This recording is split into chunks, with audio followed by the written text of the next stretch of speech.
సన్నాసి వెధవలు చేసే ఆరోపణలకి ఎలా ఉంటాయంటే, ఏది జరిగినా కూడా జగన్మోహన్ రెడ్డికి అంటగట్టేద్దాం. బైజూస్ రవీంద్రన్కి సంబంధించి ఆయన ఇక్కడ ఆంధ్రప్రదేశ్ ప్రభుత్వంతో ఏర్పాటు చేసుకున్న ఒప్పందం రూపాయట భారీగా రుణాలు సేకరించారట. అలానే ఉచితంగా కంటెంట్ అని చెప్పి 40 కోట్లు అప్పనంగా కట్టబెట్టింది జగన్మోహన్ రెడ్డి ప్రభుత్వాన్ని ఈరోజు వార్త చూసుంటారు. 40 కోట్ల రూపాయలు భారీ ధనం అట. వాళ్ళు రాసుకొచ్చిన స్టోరీ అంతా చదివితే మీకు వెంటనే ఒక విషయం గుర్తొస్తుంది. ఉచిత ఇసుక అని చెప్పి హ్యాండింగ్ ఛార్జీలు ఎందుకు తీసుకుంటున్నారు మరి? ఒక్కొక్క కంటెంట్ ఒక్కొక్క చోట లోడ్ చేసినందుకు 425 రూపాయలు తీసుకున్నారని చెప్పేసి వీళ్ళే రాశారు చాలా గొప్పగా. బైజూస్ రవీంద్రన్కి సింగపూర్ కోర్టు 6 నెలలు జైలు శిక్ష వేసింది కాబట్టి అది ఆర్థిక నేరం కింద వీళ్ళు చూస్తున్నారు. ఫైన్. కానీ బైజూస్ అనే ఒక యాప్ ఒక ఆంధ్రప్రదేశ్లోనైనా డౌన్లోడ్ చేసుకుంది? ఒక ఆంధ్రప్రదేశ్లోనైనా కాదు కదా. అంటే ఎడ్యుకేషన్ సిస్టంలో ఆ రోజున అది అనివార్యమైంది. ఆన్లైన్ ఎడ్యుకేషన్ అందరూ ఆ కంటెంట్ తీసుకున్నారు. ఆ తర్వాత అతగాడి ఆర్థిక క్రమశిక్షణ తప్పడంతోనో మరొక దాంతోనో లేదు, ఇప్పుడు వీళ్ళందరూ రాస్తున్న దాన్ని బట్టి పొలిటికల్గా మోటివేషన్ ఉండటంతోనో అతని సంస్థ దివాలా ప్రక్రియకి వెళ్తోంది. దానికి పోయి జగన్మోహన్ రెడ్డి అనుచితంగా లబ్ధి కలిగించారు. ఎలా? ట్యాబులు కొనకుండానే డబ్బులు ఇచ్చేసారా? గొప్ప స్కిల్ ప్రదర్శించారా? అక్కడ ఏమన్నా ట్యాబులు వచ్చాయా? కంటెంట్ వచ్చిందా? ఈ విద్యార్థులు ఎవరన్నా ఫీజులు కట్టారా దానికోసం? కంటెంట్ కోసం ఉచితంగా కాదా కంటెంట్ ఇచ్చింది? ఉచితంగా కంటెంట్ మనం ఇస్తున్నాం ప్రభుత్వము పిల్లలకి అని చెప్తే లేదు వాళ్ళు బైజూస్ వాళ్ళే ఉచితంగా కంటెంట్ ఇస్తున్నారని చెప్పారంట. ఫైన్, అలానే అనుకున్నాం. ఎంత వసూలు చేశారు? 425 రూపాయలు, నీకు 40 కోట్లు. అంటే ఎంతమంది విద్యార్థులకు అది ఉపయోగపడింది? అదంత పనికి మాలిన కంటెంటా? పోనీ మనకి సంబంధించిన వాళ్ళ చైనా బ్యాచ్కి సంబంధించిన కంటెంట్ పనికి వస్తుంది ఆన్లైన్లో? అంటే ఎక్కడ ఏది జరిగినా కూడా దాంతో అంటగట్టేది. మరి మన స్కిల్ డెవలప్మెంట్ ఏంటి? దాని గురించి మాట్లాడాలిగా. దీని గురించి మాట్లాడినప్పుడు అంత ఎందుకు? ఉచిత ఇసుక ఉచితంగా ఇస్తున్నాం. మరి హ్యాండ్లింగ్ ఛార్జీలు ఏంటమ్మా? ఇది రాయగానే ఇది అడగరు అనుకున్నారు ఎవరైనా? ఉచిత విద్యార్థుల మీద ఏమన్నా వేశారా? తల్లిదండ్రుల మీద ఏమన్నా వేశారా? ప్రభుత్వం 40 కోట్లు వాళ్ళకి ఇచ్చినందుకు ట్యాబులతో సహా 40 కోట్లు. తప్ప ఇది ఏదైనా అవినీత? అన్ని కేసులు వేస్తున్నారుగా, దీని మీద కూడా కేసు వేయండి.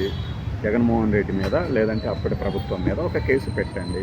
అనుచితంగా లబ్ధి కలిగించింది 40 కోట్ల రూపాయలు అని ఏంటి వేయండి. అప్పుడు తెలుస్తుంది అసలు విషయం ఏంటి అనేది.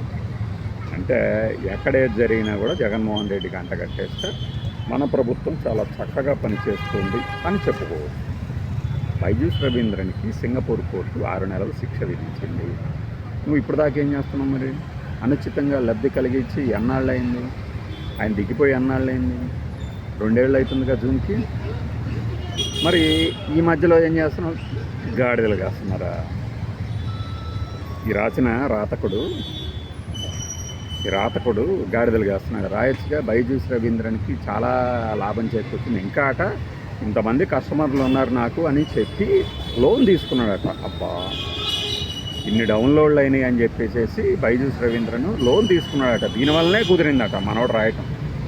ఏమి అంటే మోకాళ్ళు బోడిగుండ్లు ఇట్లాంటి మొతక సామెతలు నేను చెప్పను, కానీ కరెక్ట్గా ఇలా సరిపోయింది ఏంటంటే దున్నపోతు వినడం అంతే. అక్కడ ఎవరినో అరెస్ట్ చేయడానికి కోర్టు పీఠం ఆలస్యం, ఇక్కడ వెంటనే వాళ్ళతో ఎన్నికలు ఉన్నాయి. జగన్మోహన్ రెడ్డి ప్రభుత్వం మాత్రమే బైజూస్ రవీంద్రన్తో టైప్ పెట్టుకుందా? ఇంకెక్కడా పెట్టుకోలేదా? మీరు చెప్తున్నారే జెన్జీ అని, ఆ జెన్జీ పిల్లల్లో వీళ్ళు కూడా ఉన్నారు. బైజూస్ రవీంద్రన్ యాప్ డౌన్లోడ్ చేసుకొని చదువుకున్నారు. నెక్స్ట్ మనం దాని గురించే మాట్లాడుతున్నాం.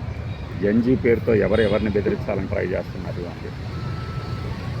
బైజూస్ రవీంద్రన్ చేసిన తప్పులు ఏంటి అనేది ఇప్పటికే బోలెడన్నిసార్లు ఎకనామిక్ టైమ్స్ సహా చాలా ఆర్థిక వార్తల్ని ప్రచురించే దినపత్రికలు, వారపత్రికలు, మ్యాగజైన్లు బయటపెట్టారు. అతని అవినీతితో ఎక్కడ అక్రమాలతో ఎక్కడ ఎదగలేదు, అలానే అక్రమాలు చేసి శిక్షలు ఎదుర్కోవట్లేదు. ఫైనాన్షియల్ డిసిప్లిన్ ఆ లెక్కన దివాలా తీసిన ప్రతి కంపెనీ వాళ్ళని కూడా ఇలా మోసాలు చేశారు అంటే స్టార్టప్స్ అనేవి రావటం మానేసి. ఇప్పుడు ఫిజిక్స్ వాలా ఉంది. ఫిజిక్స్ వాలాలో కొత్త కంటెంట్ ఏమన్నా ఉందా? లోకంలో లేని సిలబస్ ఫిజిక్స్లో ఏమైనా తీసుకొచ్చి పెట్టారా? అది ఎందుకు సక్సెస్ అయింది? ఒక మోడల్ ఒకసారి సక్సెస్ అవుద్ది, ఒక మోడల్ ఒకసారి ఫెయిల్ అవుతుంది.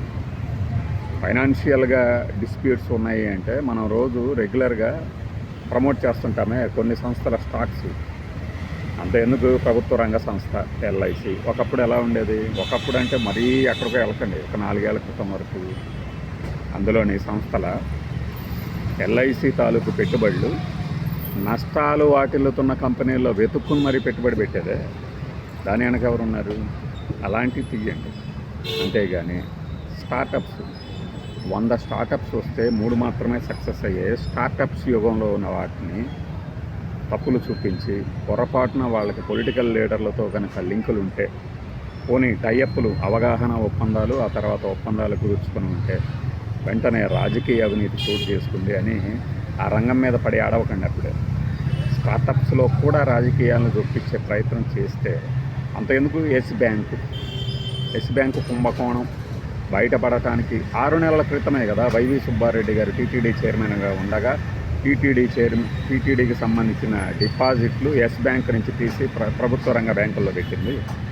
మరి దానికి కూడా అవినీతి మనకు అంటెచ్చొచ్చా? ఎస్ బ్యాంక్తో కావాలని అప్పుడు ప్రభుత్వం పెట్టుబడులు పెట్టింది, ఏదో జరిగింది అని చేస్తారు, ఖచ్చితంగా చేస్తారు. ఎందుకు చేయరు?